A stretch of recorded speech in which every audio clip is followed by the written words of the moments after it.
We shouldn't force our own culture onto others or judge theirs by our standards. Imposing one way of life over another creates conflict, what I call travel and tribal wars. Instead, acknowledge each community's natural practices and resist the urge to overpower or invalidate them. We're born with 2 eyes, 2 ears, and 1 mouth for a reason, to look and listen twice as much as we speak. Too often, we're so eager to argue that we speak without truly hearing the other person. Clarity and understanding come from first absorbing what's said, then responding. We did not originate elsewhere and get brought here by outsiders. Indigenous peoples were the planet's first inhabitants, emerging from deep waters long before any other humanoids existed. To claim otherwise is to grant undue power to narratives imposed by more recent arrivals. Just as a newborn instinctively knows how to find its mother's breast, humans carry an inborn map for surviving in our natural environment. When we're uprooted, taken out of our ancestral lands and ways, we lose that intuitive alignment, and our bodies and minds suffer. Everything vibrates at a mathematically precise frequency, including our bodies. When we live in harmony with our natural environment, our cellular frequencies remain balanced. Captivity or forced assimilation disrupts those vibrations, altering our genetic tuning and leading to physical and mental disharmony. Every substance you ingest, food, sounds, images, becomes part of your DNA. If you consume heavily processed or animal-based diets, your body reflects that imbalance. Conversely, a plant-based, natural diet helps maintain your original genetic resonance. Energy cannot be destroyed, only transformed. Our ancestors, spirits, and the cosmic forces around us are real, living energies. Respecting and engaging with our ancestral entourage, as in animism, provides protection and guidance. True wisdom comes from recognizing that we, and all things, are part of one continuous energetic web. When rituals call for offerings, like tobacco or chicken blood, these aren't demands of a supreme deity but rather of ancestral spirits with human histories and cravings. A true supreme being would transcend such earthly dependencies. Homo erectus and us are distinct lineages. Recent research and forthcoming teachings suggest multiple experiments and origins across different planets or dimensions, meaning various humanoid species evolved independently of our own deepwater ancestry. Dolphins shaping the seas and beings manifesting in gaseous forms before entering the oceans are true. They refer to different epochs and layers of creation. Our evolving understanding will continue to integrate multiple truths about our origins. Not every star ends as a black hole. Stars have different fates depending on their mass. Low-mass stars, like our sun, exhaust their fuel, expand into red giants, then shed their outer layers and fade into white dwarfs. Intermediate mass stars undergo a supernova explosion, leaving behind a neutron star. Very massive stars collapse completely after a supernova, forming black holes, regions of spacetime so warped that nothing can escape. Stars also serve as celestial landmarks.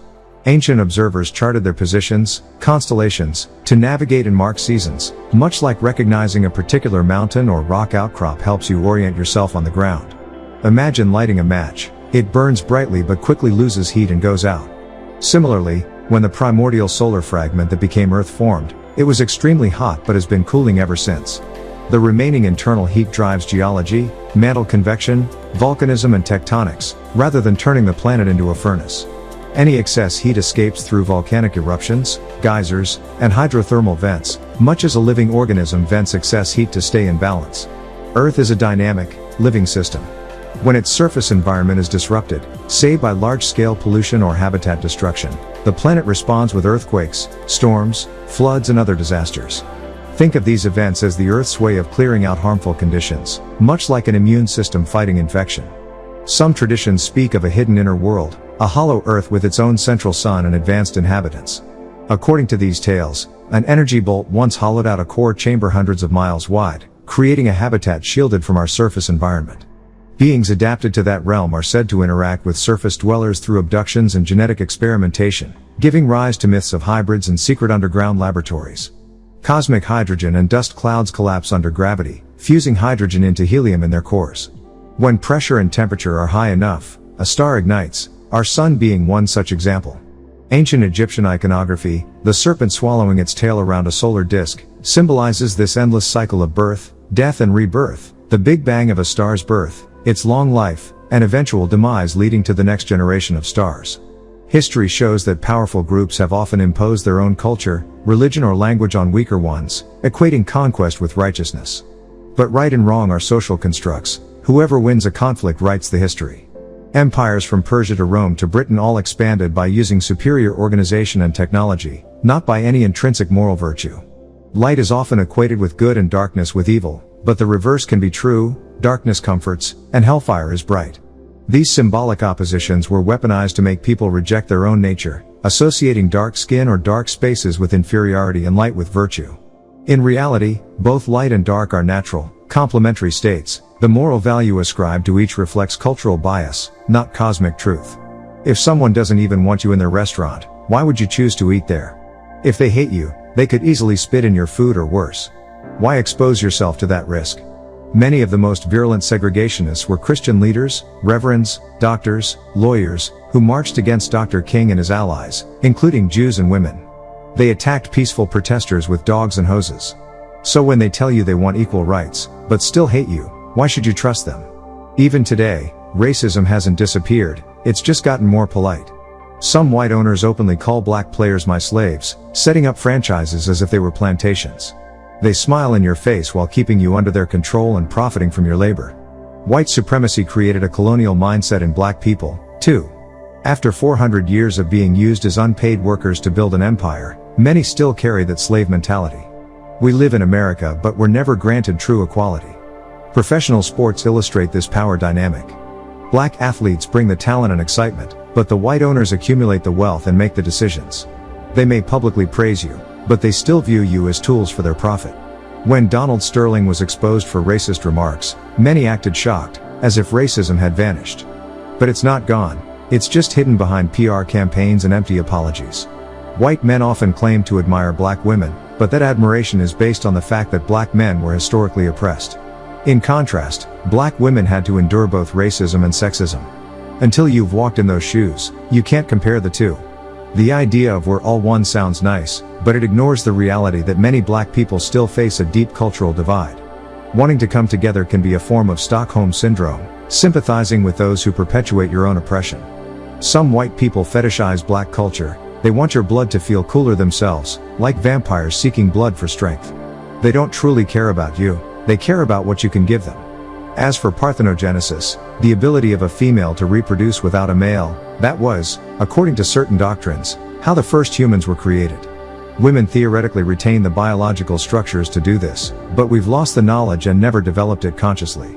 In rare mythic immaculate conception cases, it's said to occur, but it's not a process women can initiate today. Mixing black and white genes doesn't make someone a black queen or black devil. Those labels come from racist doctrines, not genetics. Finally, some ask why we keep engaging with people who will never become conscious of our struggles. It may seem pointless, but every person who learns and then teaches another breaks the cycle. We advance step by step, not all at once. People resonate differently with teachings. What may not reach one person can trigger another through the deeper, genetic level. We mustn't give up on our own people. Abandoning them after receiving awakening knowledge makes us no better than oppressors. Our master teacher devoted nearly 50 years to uplift us, yet many still cling to outdated religious frameworks. Advanced teachings, NWPU, were too unfamiliar to most and had to be repackaged in religious terms, Anu, Jesus, Muhammad, Moses, to bridge from what people already understood to higher wisdom. Because we're bound by English, and by extension, Babylonian, translations, we lose essential meanings of original terms. True comprehension requires learning the source languages, Arabic, Hebrew, Greek, so the science and spiritual science remain intact. The genetic kiss doctrine warns of mixing genes across races. A Caucasian woman with a black man forfeits his higher ether vibration, soul, to her lower vibration, becoming genetically and spiritually weaker. To correct our lineage, we must mix only with pure-blood African women, members of tribes untainted by foreign gene influx, so their strong vibratory genetics can restore ours. Some beings, though outwardly human, carry reptilian traits hidden by Hollywood's normalization of monstrous Caucasus features. Benevolent reptilians once shared knowledge here, their lineage endures in us all. Contrary to primate evolution theories, our earliest ancestors were aquatic reptilians engineered by higher beings. Carbon and a specialized hard gene, C chromosome, enabled terrestrial adaptation, seeding humanity's emergence from water. The myriad names, Tammuz, Shakar, Zehudi, stem from an ancient strategy of syncretism, where one deity's attributes are grafted onto another to create equivalences across cultures. In this framework, Horus and Tammuz are not the same being but mirror each other in power and function. much like comparing Michael Jordan to Allen Iverson in basketball. This blending of Sumerian, Egyptian, and later Abrahamic traditions was designed to captivate adherents until the master teacher's holy tablets could reorient them from religion into the living path of Tama-Re. Nikola Tesla's genius is attributed to a Venusian lineage, Venusian here meaning a distinct extraterrestrial heritage, not to the Anunnaki. Just as different modern tech companies inherit varying R&D cultures, ancient lineages brought their own technologies. Tesla's alternating current breakthroughs derive from his unique Venusian inheritance, not Sumerian mythology. Our DNA/RNA carries the imprint of every skill and discipline learned by our forebears, as with a pianist who, through constant practice, can play by memory without conscious thought. Under the master teacher's guidance, activating one's native tone language, for example, NWPU, unlocks dormant brain centers, granting direct access to this genetic archive. By speaking in the frequencies encoded in our own DNA, we transcend borrowed definitions and recover the full spectrum of ancestral know-how. We are, in effect, microcosms of dark energy, linked to a universal mental reservoir via an etheric cord. Mastery of our genetic language and vibration opens portals to these deeper dimensions, integrating individual consciousness with the collective divine mind. Free will is an illusion. Our choices are constrained by options already laid out for us. True willpower exists as focused mental concentration. By uniting our attention on a single task, we can achieve in minutes what scattered minds would take hours to accomplish. We don't reincarnate into a new body with personal family ties. Instead, our soul's memory is stored and later restored via etheric crystal skull records. Ancient seals wiped collective race memory, but by retuning to cosmic frequencies and reclaiming the mental reservoir, we re-establish our soul's continuum beyond physical parentage. Beyond RNA and DNA, there exists a polymer called TNA, threose-nucleic acid, that biochemically precedes RNA synthesis. TNA's role as an ancestral genetic precursor aligns with teachings on multidimensional life origins. Further study and doctrinal updates will clarify its etheric implications. During the era of slavery, the Caucasus were aware of the liquid gold in our ancestors' blood through a lineage of esoteric teachings passed down by celestial visitors. These star beings, part reptilian hybrids, interbred with early human lineages to create a race with healing properties in their blood, intended as both sustenance and medicine for higher reptilian species.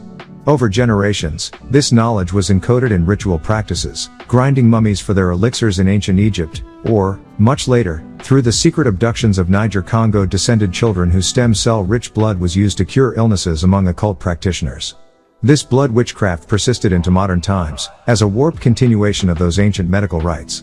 Addiction differs from habit in that a habit is an unconscious routine formed by repetition, like looking both ways before crossing the street, whereas an addiction exerts a compulsive control over the person. A habit can be performed mindlessly, without emotional dependence, but an addiction creates distress and overwhelming craving, driving behavior even when it causes harm or misery. Although we once shared roots with the Moorish peoples of North Africa, our lineages diverged millennia ago. The modern Moorish science temple and its fez-wearing followers represent a religious identity that adopted Islamic forms, distinct from our original NWPU culture. We honor our Moorish ancestry through the ancient NWPU tongue, using words like Aswad for black, rather than through the later Moorish institutions. Our ties are cultural and historical, not organizational. The 120th element remains undiscovered within our teachings. In the Master Secrets series, it is listed among the 24 heights of perfection our civilization was allotted 24,000 years to achieve. While modern science has synthesized elements beyond 99, none correspond to the secret 120th element described in our scripture. Our work on decoding the 24,000 human genome markers continues before that final element can be revealed. To fulfill the 24 cosmic tasks, the first necessity is inner and outer purification, mastering our bodies, understanding every organ and cellular function, and aligning our consciousness. Only by knowing why we have hair, fingernails, and the exact workings of our brain can we progress toward genetic mastery and the harmonization required to reclaim our full galactic inheritance.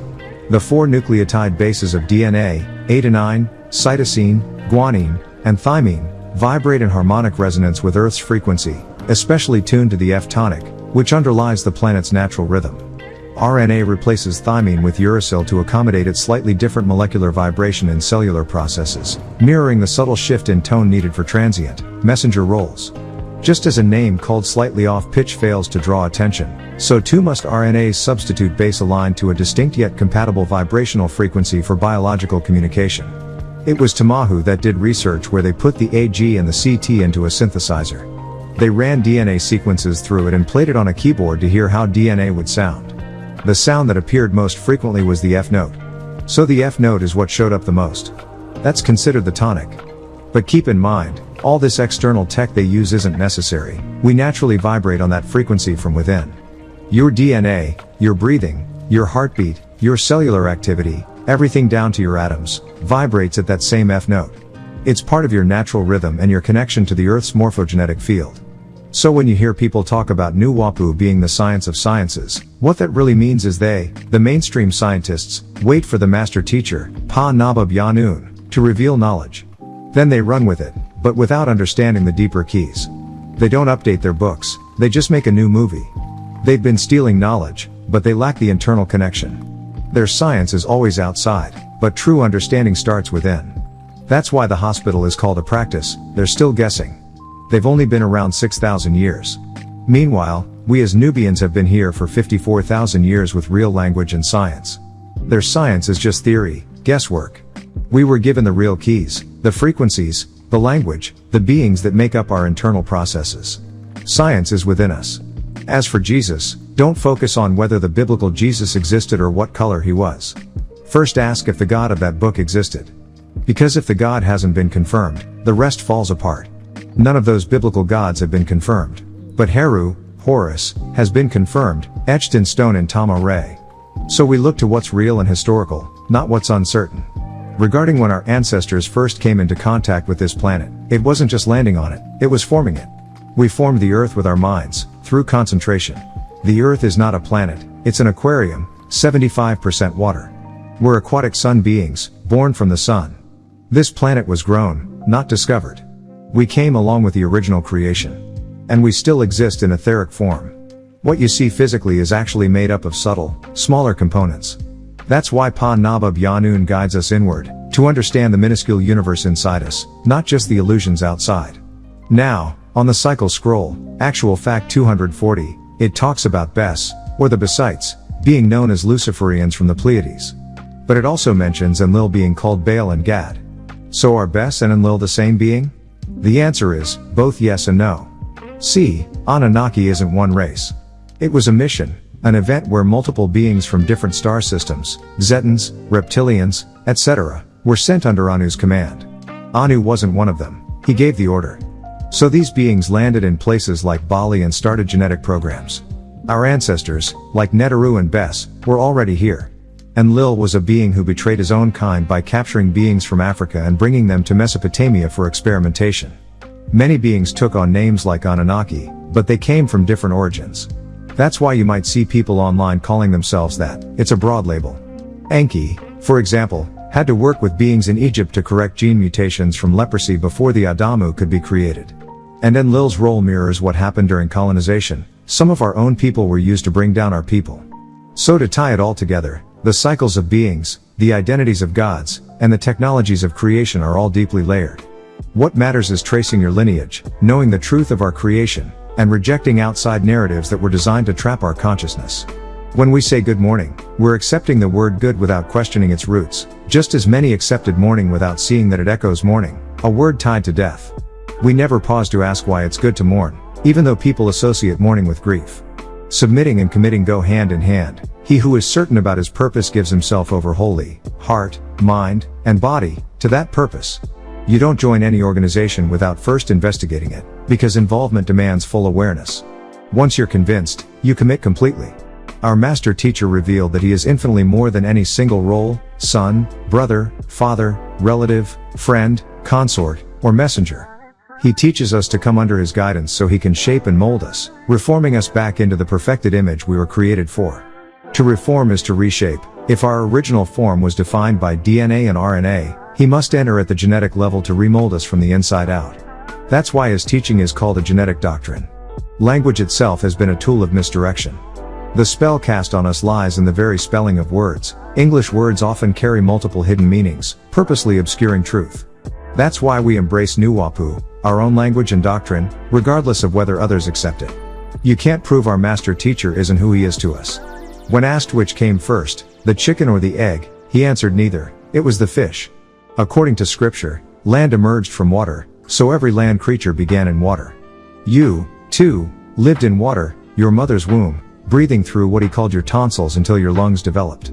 Fish evolved toward flight, becoming birds. The chicken is simply partway along that evolutionary path. Slavery was part of our collective journey. It forced us to confront the real nature of authority, revealing truths about those in power, police, soldiers, overseers, that mere doctrine never exposed. Hard experience was necessary for us to overcome old mindsets and prepare for spiritual liberation.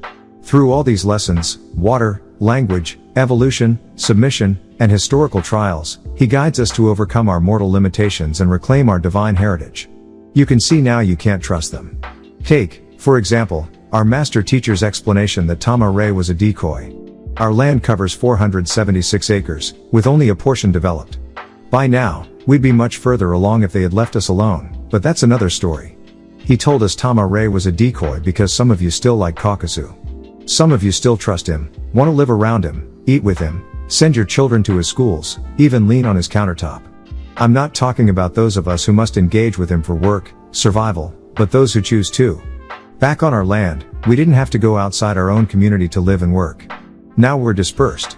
He said we built a city of peace, and the white man came to destroy it. Why destroy a city of peace?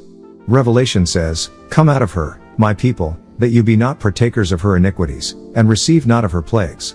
We should return to Africa, reclaim our own, and push them completely out of our world. 100% African, no sugar, no cream, no Caucasus. Black coffee is strong, we need that strength back. Everything we've done has been necessary so that, looking back, we know where to go. Our ancestors can be trapped by 6 lower etheric beings who use them to traverse realms. They lack the higher 9 ether existence. Many of us voluntarily surrender to these beings through their cultural or religious schools of thought. It's like in the Matrix, humans used as batteries. Spiritually, we feed their forces with our emotional energy. To avoid becoming vessels for these disembodied spirits after death, we must reclaim our ancestral tones, names that resonate with our true lineage and protect us. If you bear an ancestor's name, you're protected from those lower forces.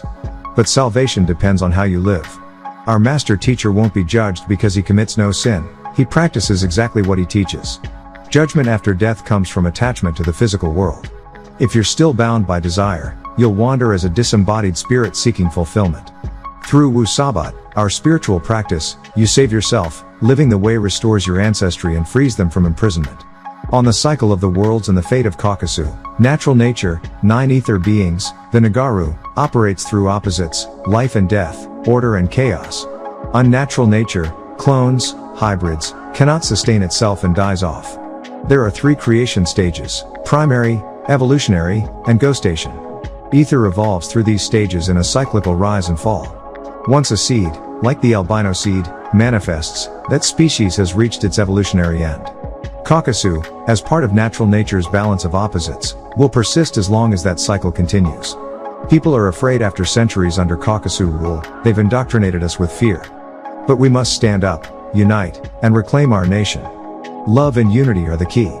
The master teacher teaches that while our bodies naturally renew themselves, blood cells recycle every 6 to 8 weeks, and all cellular systems replenish over time. True cleansing of another's genetics requires sacred rituals. These rituals haven't yet been fully revealed. They're part of preparing us to receive the deeper teachings he came to give.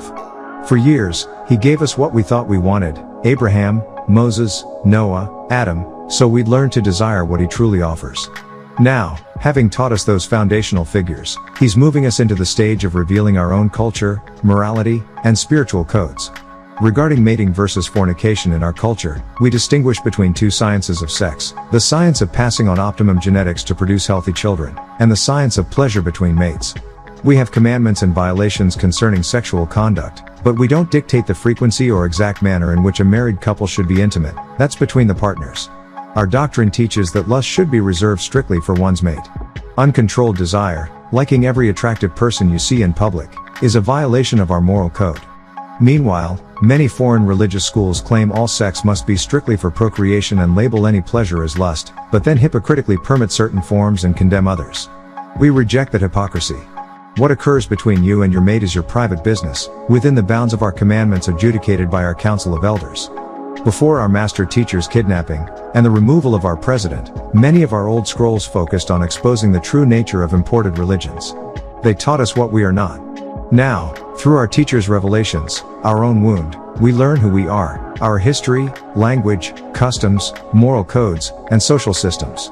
We stopped borrowing Arab, Judaic, Hindu, and other cultures when we had no culture of our own.